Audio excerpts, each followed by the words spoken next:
Ah, great. This is also working perfect. So, hi, I'm Felix. Today, as Sabine introduced, I want to share my view with the agile transformation that is going on at my company. Speaking of my company, it's the Bosch Software Innovations, so a very small part of the whole Bosch group. And as you can, of course, guess from this title, I'm part of a test team, and these transformations have significant impact on test teams.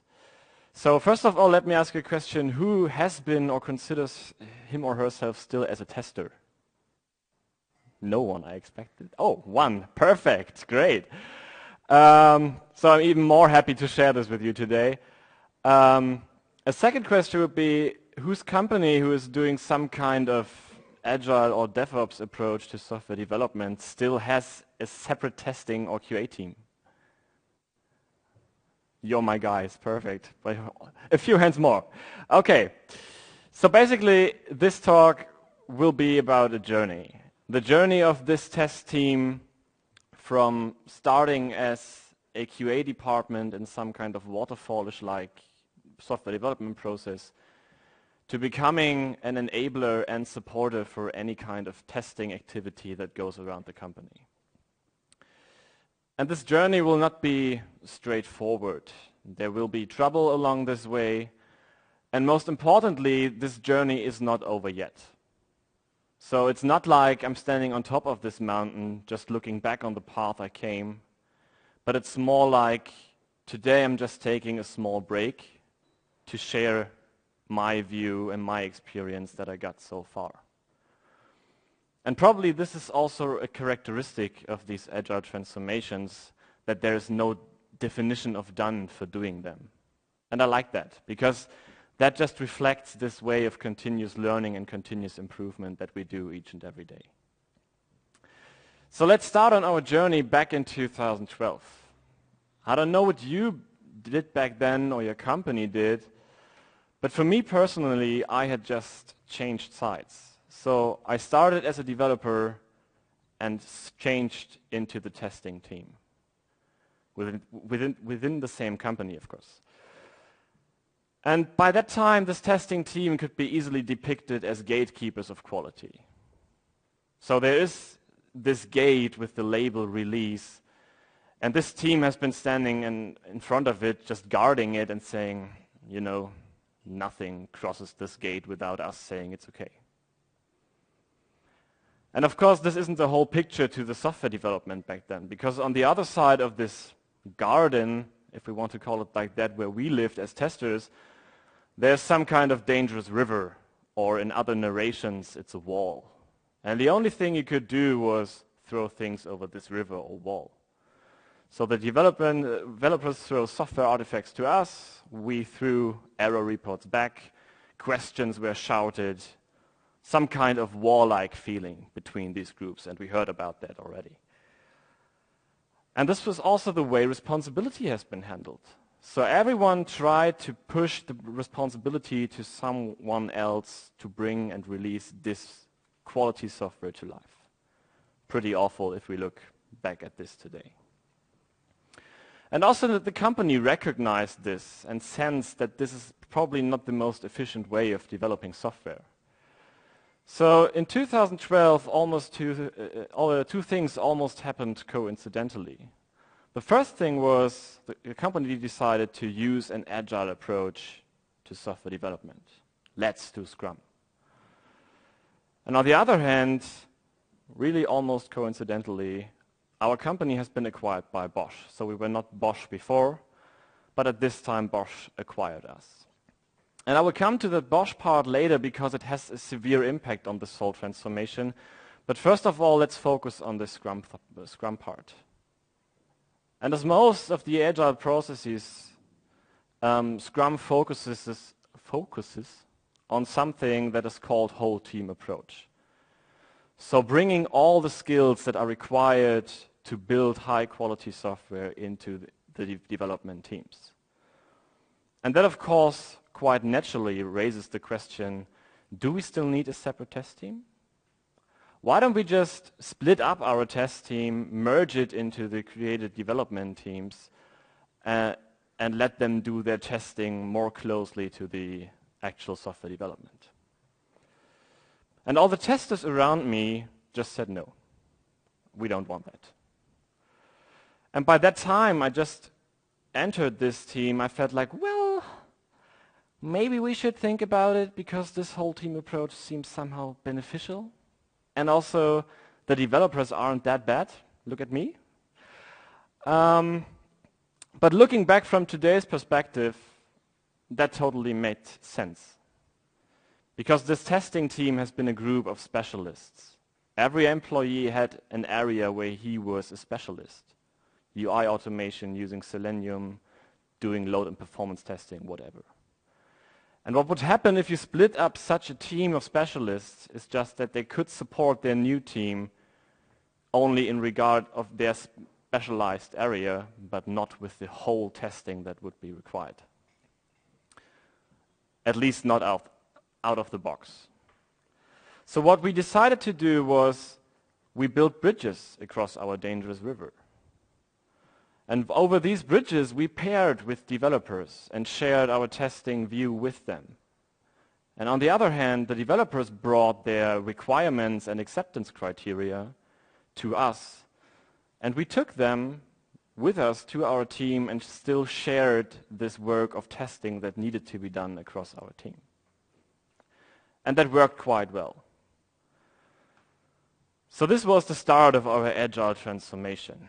And in 2014, this transformation finally gained speed.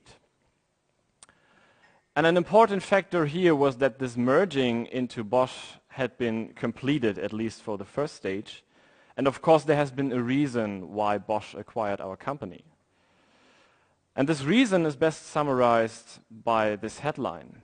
So most of you will know Bosch because it produces a lot of things for every kind of area, home appliances, parts of your car, whatever. But these are things, and they have, of course, some embedded software. But the strategy and vision of Bosch was, and still is, to connect these things, bring them to the Internet of Things, and build value-adding applications on top for the customers. But of course, Bosch didn't have the expertise in building such a platform. And this is why they acquired several software building companies back then and formed this new Bosch Software Innovations, which we are part of today. So across this newly formed company, it now looked like we had several products with their own release gates and their own approach to developing software. So we had us on the left side with our bridges built. We had already existing whole teams that are doing their thing regarding their product. And after all these components have been released, the goal was to push them through a new gate to platform land, so integrate them into this platform for the Internet of Things. And on the other hand, by that time there were also successful examples of doing agile. Spotify, for example. Spotify had managed to build an agile way to software development with squads, with tribes, how they call it, with guilds and chapters where they group people having similar skills even across teams.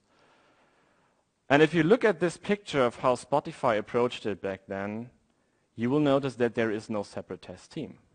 And we were still a separate test team. So you may think, does this put an all of a sudden dead end to our path during this agile transformation? So to avoid the reoccurring of this question, do we still need a separate test team? We sat down and thought, well, where could be our spot? I mean, obviously, we are not Facebook, we are not Google, so we are not Spotify. So you can't just take this approach and copy it to our company. But if that is the vision, we should think about where our spot is. And yeah, you know, we were a team of experts. And we also had some kind of development skills. So why don't we just be our own squad in this setting, our own team developing services and bringing these services into the company? Still with our bridges, of course. And this is what we followed for the next years. And of course, this whole agile thing gained more and more speed as it became more natural to our culture and way of working. So for the years 2015-16, the next step, which is also quite natural, is to become an agile or lean organization. So we saw that agile software development is working quite well for us. And now the next step was to bring this to the whole organization. Now if you ask the Lean Institute on what lean does really mean, they give you these short sentences. The idea is to maximize the customer value while minimizing waste, or put in other words, creating more value for customers with fewer resources. And although this is very natural and value-oriented, this becomes a challenge if you are in a team like ours who is delivering testing as a service company internally. And I will tell you why. Because what everyone starts to do reading this is that you look for waste and you look for value. And for some, value is of course revenue and waste is costs. So each and every project inside this company starts to analyze their costs. And then this may look somehow like this.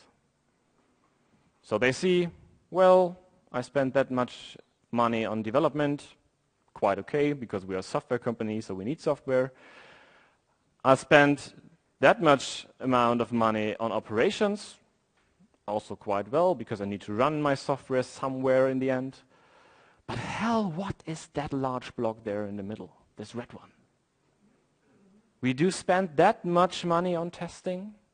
Is that worth it? Really? I mean, for me as a tester, I would say, sure it is, should be even more. But this is what happens. Before this lean organization, we were somehow blindly cross-financed among everybody that generated revenue. So they said, well, okay, somehow we give you some money to do testing, but they haven't thought about it.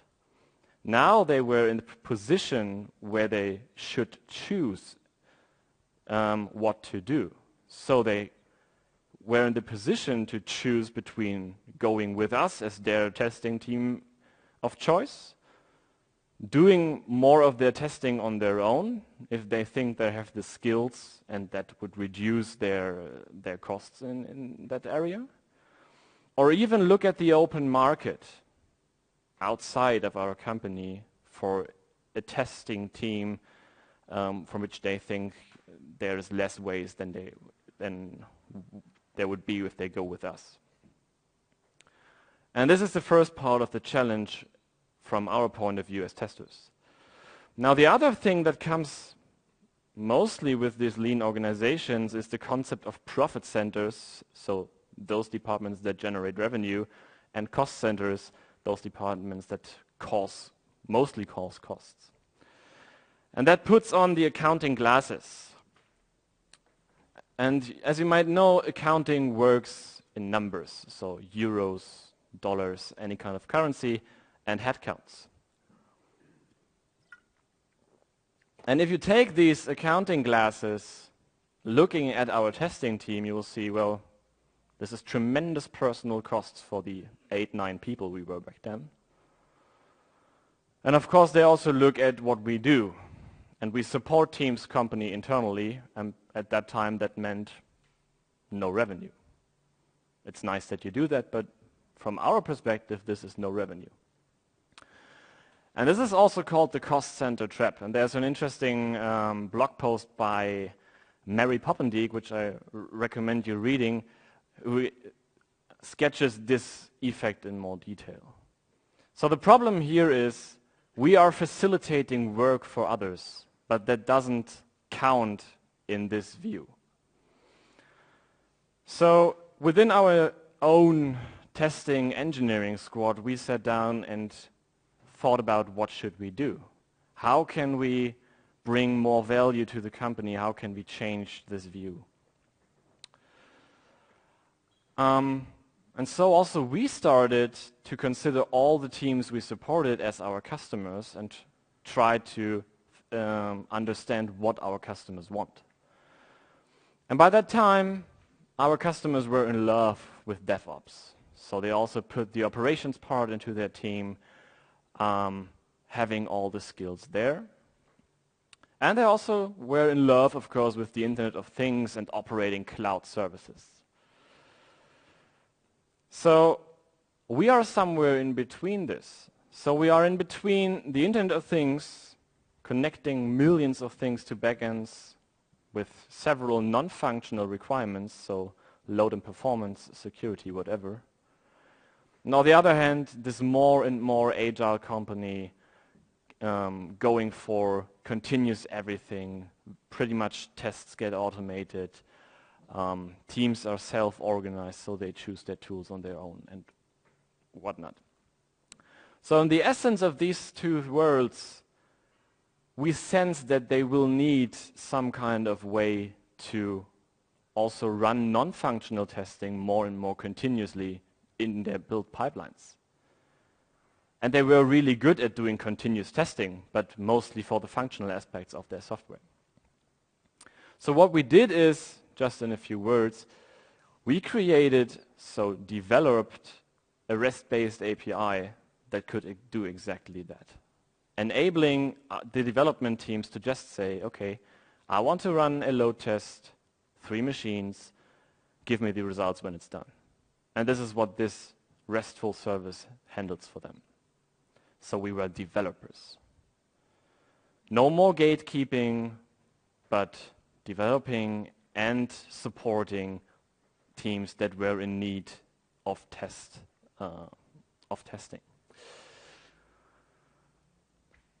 So summarizing the start of the lean organization, we know we deliver value. We facilitate work for others.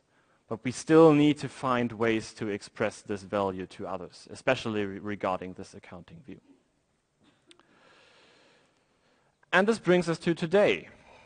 So over the last one and a half year, testing for us has become more and more a business.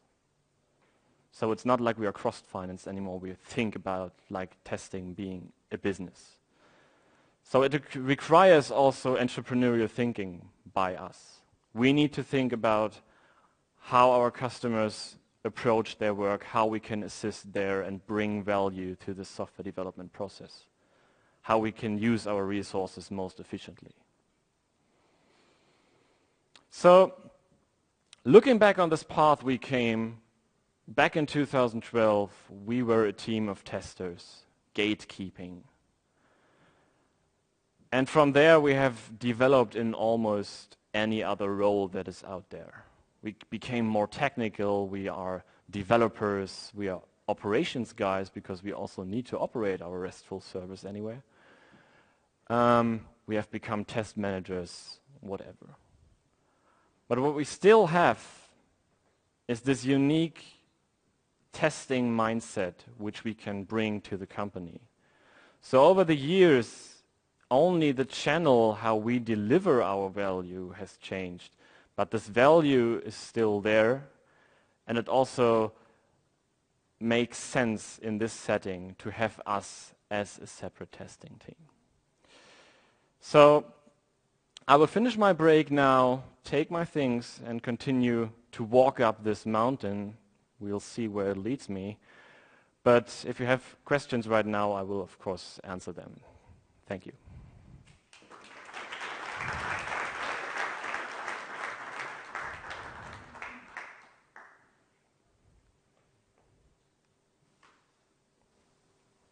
Everyone's hungry. I have one. Can you say a little bit more about testing as a business? Yes. So testing as a business is hard. That's the first thing I can say, because I mean everyone has his or her own view on quality and how much testing is necessary, and everyone wants to minimize the efforts there. So it is more, for us today, it is more than selling mandates to some kind of teams. So it's not like we assist them and just share our knowledge or even do the testing for them, clicking on some UIs or whatever.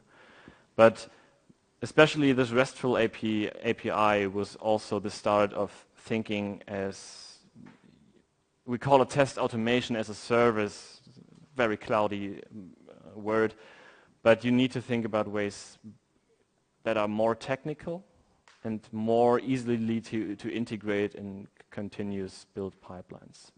And we are still at the starting point of this, to build such a platform for testing, automating testing. Does that somehow answer the question? Yeah. Great. Follow-up question, I think. Yeah, hi, I'm Mike. What do you consider to be a testing mindset?